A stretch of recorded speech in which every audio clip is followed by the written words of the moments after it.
I got some banger news for you guys. Check it out. Just got my white belt in Club Penguin. I'm mining some coins, and I'm going to talk about Overwatch 2 Season 20. Also, as well, my plushie is coming out in less than 24 hours of this video being up. Just want to let you guys know, the money is going towards an animal shelter. It's the same place where I got my cat Poppy from. I've also donated to her in the past. I've been there in person. It's a lovely place. So let you guys know, they do ship pretty much worldwide, I'm pretty sure. So if you want to pick a keychain up or a plushie up or both, hey, feel free. Money goes towards an animal shelter. So you're helping out the animals, and I make $0.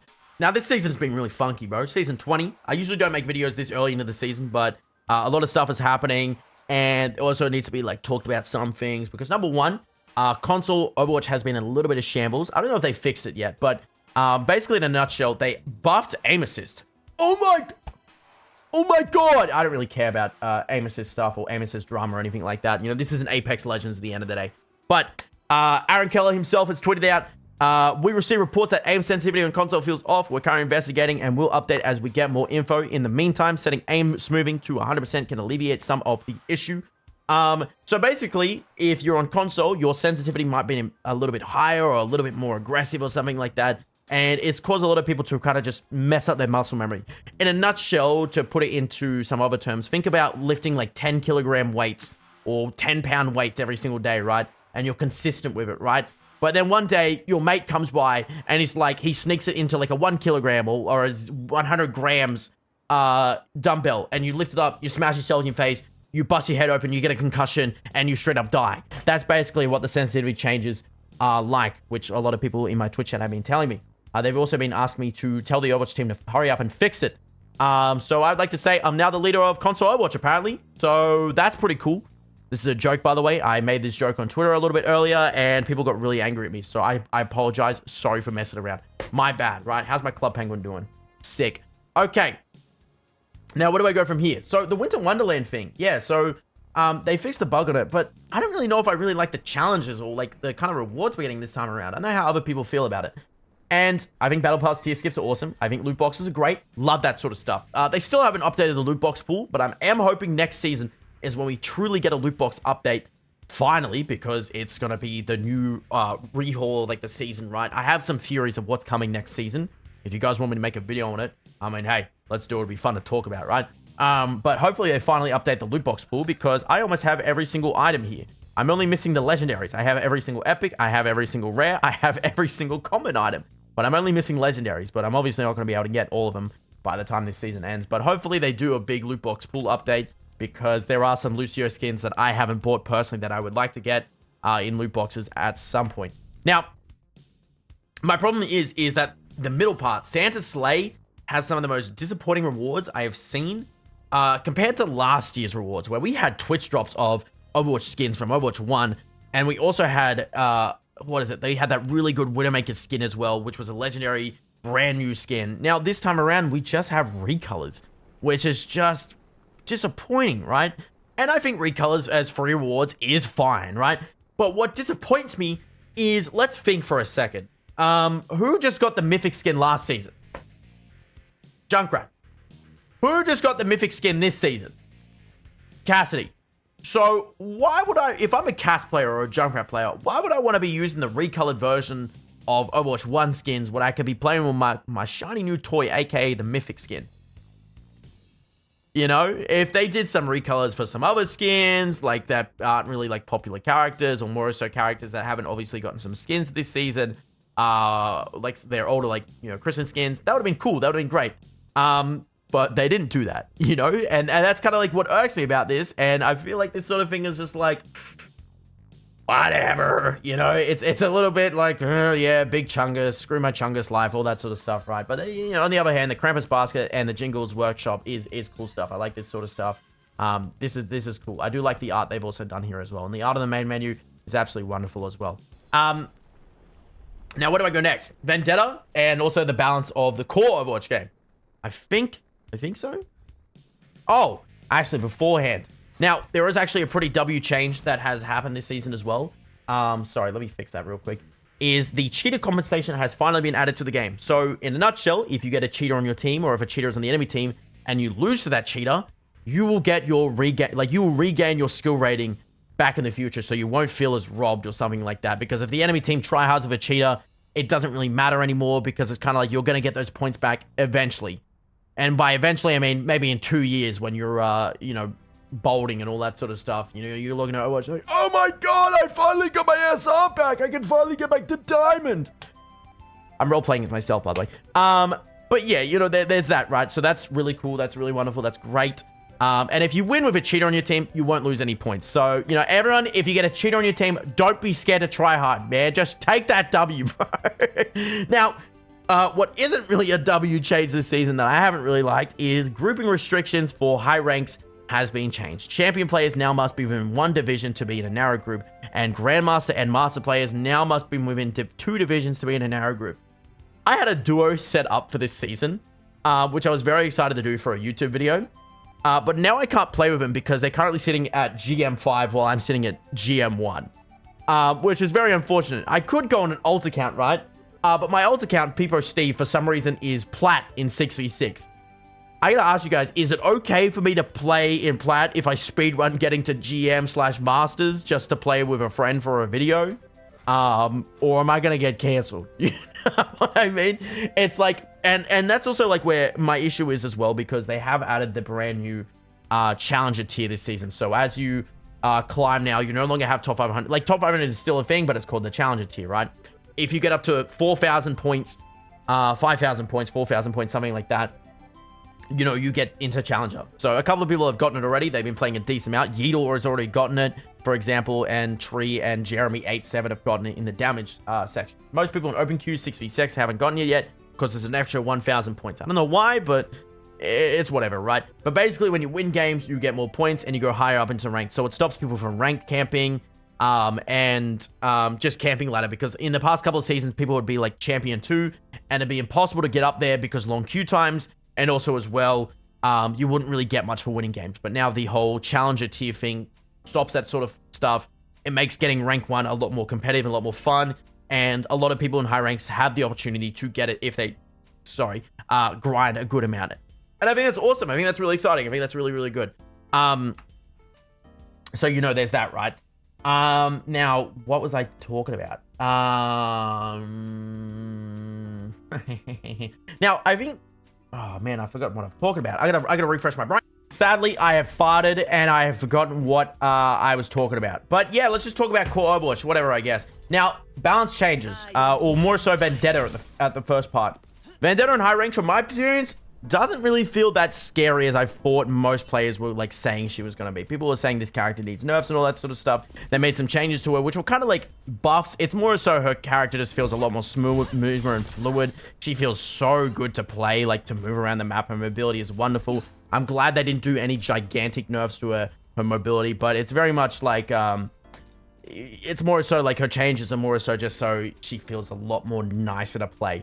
Rather than like damage or anything like that. They buffed like 2 of her perks, but they're more so the underutilized ones. Yeah, this character, honestly, for me personally, hasn't really been frustrating to play. Simply because at the end of the day, I play Lucio. Vendetta gets in my face, I boop her away. The only time this character is a little bit annoying is if she has backup, if she has a Zarya bubble, if she has a Nano, if she has any sort of support from her team, she becomes a little bit more annoying. Or if you're in a tiny room against her.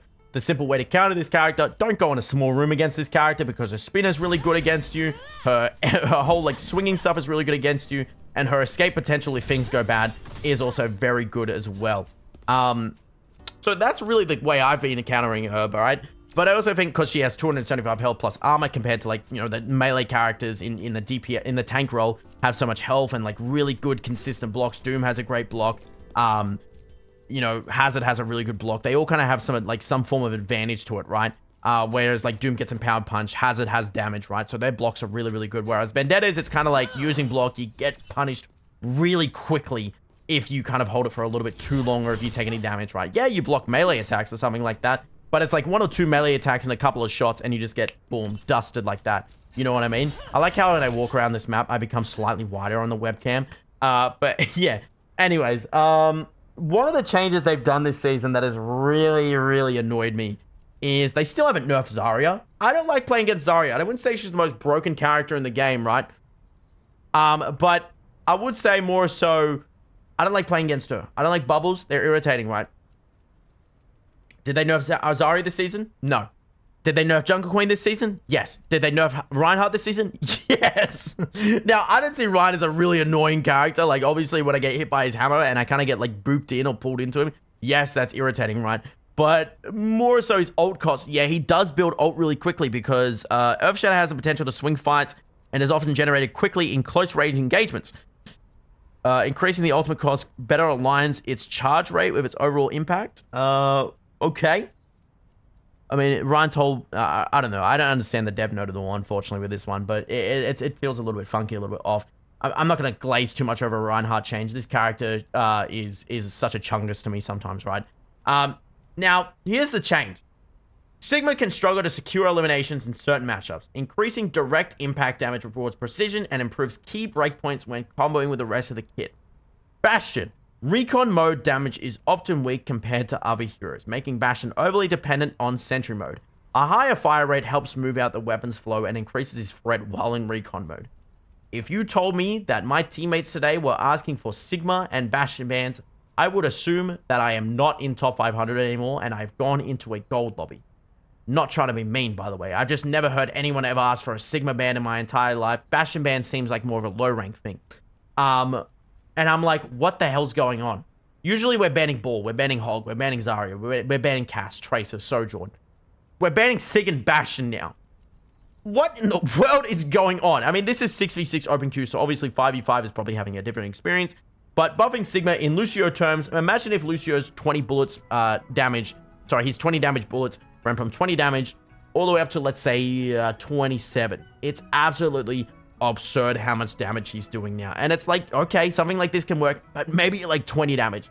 More so because Sig's one-shot combo is really, really good again. I remember, and I might be wrong, right? But I do remember back in Overwatch 1, or more so the earlier days of Overwatch, Sig would need a rock, 2 shots, and a melee to kill most 200 HP characters. Obviously, health pool changes have come in, right?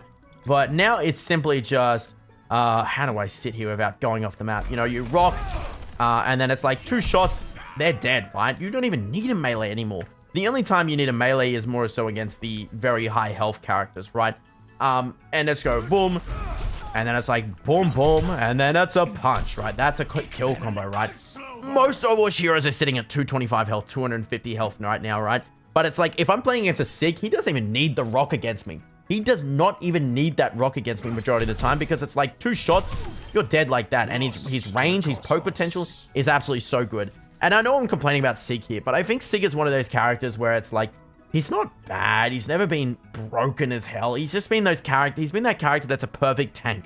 Like, he doesn't really have anything that's super frustrating about the character. Sig's flux range sometimes feels a little bit funky, right? But it's not like an Orisa spear or like Orisa's, you know, super tankiness, right?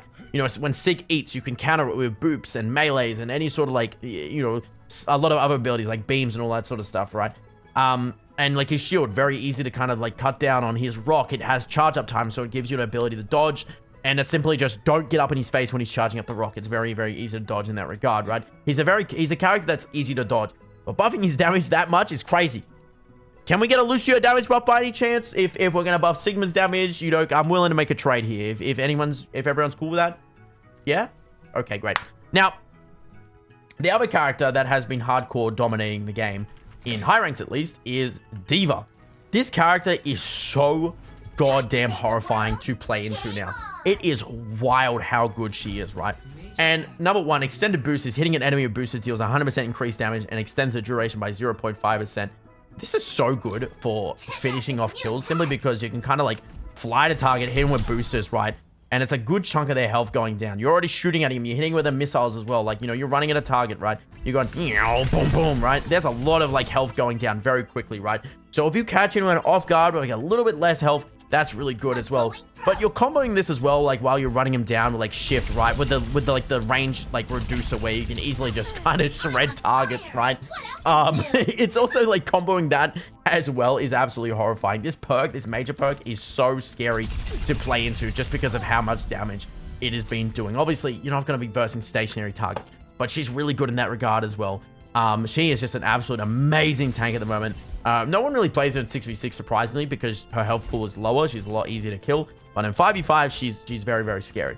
Another DPS hero that's also been really good at the moment is Symmetra. And that's because mainly in the high ranks, she's really good in coordinated teams. And it's like, I don't know how you nerf a character like her, right? It's simply because, number one, if I was going to nerf her, I'd nerf her TP health. That's the only thing that I find super frustrating about this character. Trying to kill Symmetra's TP before like the entire team comes through is a nightmare, because how much health does this thing have? It has 350 health. What the hell, bro? And its cooldown, you know, duration 10 seconds, right? And it's on a 12-second cooldown, right? But you know, it's like in long drawn out team fights, Symmetras can rotate so easily, rotate their entire team with that teleporter, right? And yeah, obviously in lower ranks, people don't communicate, people don't comment on the mic, people don't want to go for a sim TP. They freaking, like, people queue up Overwatch and they're like, what the hell? Why am I playing a team game, bro? What do you mean you want to work together? Like, you know, that's how a lot of people in like the lower ranks do. Sorry if I'm coming off really toxic, by the way. I'm not trying to. I'm just saying, I just, like, you know, a lot of people say, like, my teammates don't work with me in lower ranks and all that sort of stuff. So I'm just assuming what my Twitch chatters are saying, you know what I mean? So blame, if you want to blame my chat, okay? They can take it. Yeah, but Sim is also one of those really strong characters. Yeah, maybe we could nerf down her health a little bit or something like that on the teleporter, and then she'd be totally fine. Her damage is good, her right click is fine, all that sort of stuff. She's a good counter towards block slop. She's really good in that regard, right? So, you know, there's that. And yeah, I guess that's more so most of the stuff for core Overwatch. Now, Stadium, on the other hand, I feel like this is why this season feels a little bit lackluster, is because Stadium gets a big update. They get Wu Young, they get Doomfist, they get a Cassidy rework that no one asked for. And, you know, and a new map as well. Last time core Overwatch got a new map was Atlas, and that was when map voting came out. And most people don't like Flashpoint. So it's not really a super played well map. It's like, even if Atlas, like if the greatest Overwatch map in history came out today, right this second, you would go into map vote and people would still be voting Kings Row because there's a Christmas tree in spawn. So I do unfortunately understand it. I can't be the Grinch in this video. But yeah, Doomfist is really fun. Wu Young is kind of, he's nothing too crazy. And the Cass rework makes me want to tear my hair out. I hate Cass so much. I hate the fact that he's like, okay, I'm sorry. Where is it? Where is it? Flashbang becomes magnetic and has 50% increased throw distance. Stop it, man. Why? Why do we have to do auto-aim abilities, man? And for a hinder, for crowd control? Oh, that's so evil, bro. I'm fine with the throw distance being increased, but magnetic? I tried playing Doomfist in a stadium, and I'm not really good at it. You know, I used to be really good at Doomfist. I got to GM back in like season 2, but that might not mean much to a lot of people now. But every time I play into a Cass, I'm like, yeah, I'm getting owned, bro. If you want to counter Doomfist in Stadium, just play Cassidy. Just play Orisa. Just play Ana. Just play Brig. Just CC him once. He crumbles. He dies, right? Or maybe I'm just terrible at this character. I don't know, man. But regardless, Doom is really fun. He's absolutely awesome to play. So, you know, there's that, right? It does suck that core Overwatch didn't really get anything crazy except a Vendetta, you know, being added to the game, right? But a lot of people at the moment are banning her, so you're not really going to get an experience to play her or play against her. It's whatever, right? You know, at the end of the day, it is what it is. I think Season 21 is probably going to have the big shake-up. Mid-season might have some sort of collaboration or maybe some gameplay change. Stadium's getting turrets and spawn. Cool, I guess. But it's fine. This season's not the worst thing ever. I'm more so just coping for Season 21 to be a crazy season. We'll make a video maybe talking about what's going to be happening. If you have any ideas what's coming in that season, hey, you know, that's pretty cool. Also, this battle pass being mainly DPS heroes is like, what the hell? But the sledding emotes is cute. They're really nice. Lucio got a recolor for his Atlantic All-Stars skin. So honestly, it's not the worst patch ever, okay? There have been worse patches. But there are still some issues. Nerf Sig down to 20 damage at least, please. Please don't go on holidays before you nerf Sigma, okay? Please, guys. Please, please, please, please, please, please, please, please, please. I don't want to have to ban Sigma every game. I want to go back to banning Zarya, please. Oh, please, don't prove me right. Okay, I'm ending the video here. Go check out the plushie. Play with me on Club Penguin. Bye-bye.